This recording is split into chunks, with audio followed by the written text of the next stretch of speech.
ធ្វើស្រែនឹងទឹកធ្វើសឹកនឹងបាយរៀកក្តៅក្រហា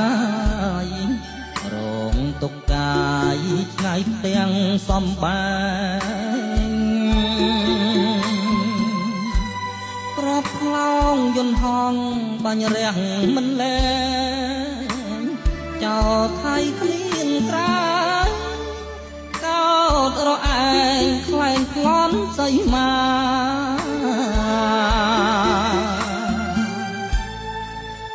ខ្មែរក្នុងខ្មែរក្រៅសែនក្តៅឆេងងំក្រោកប្រមូលផ្ដុំបាយសំណុំហូបស្បៀងអាហារតបមុខបាញ់បុកតបក្រោយកាពី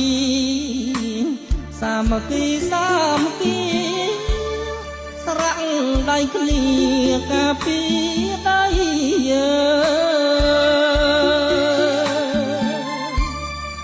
សង្គ្រាមឆាបឆាំងបេះដូងខ្លោចសាអាសូរី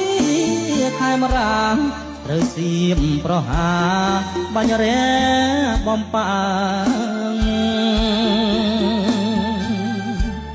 ទឹកភ្នែកខ្ញុំស្រក់ដកទងដងហើមសែនអនិច្ចាវាសនាខ្មែរយើង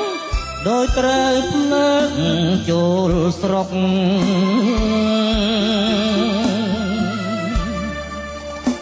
អុកញ៉ាមន្ត្រីសាថៃពលកចូលរួមស្មោះសរប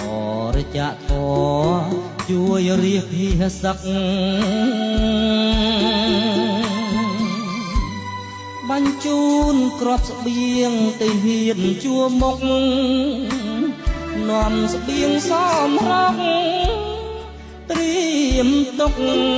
ជូនកងទ័ព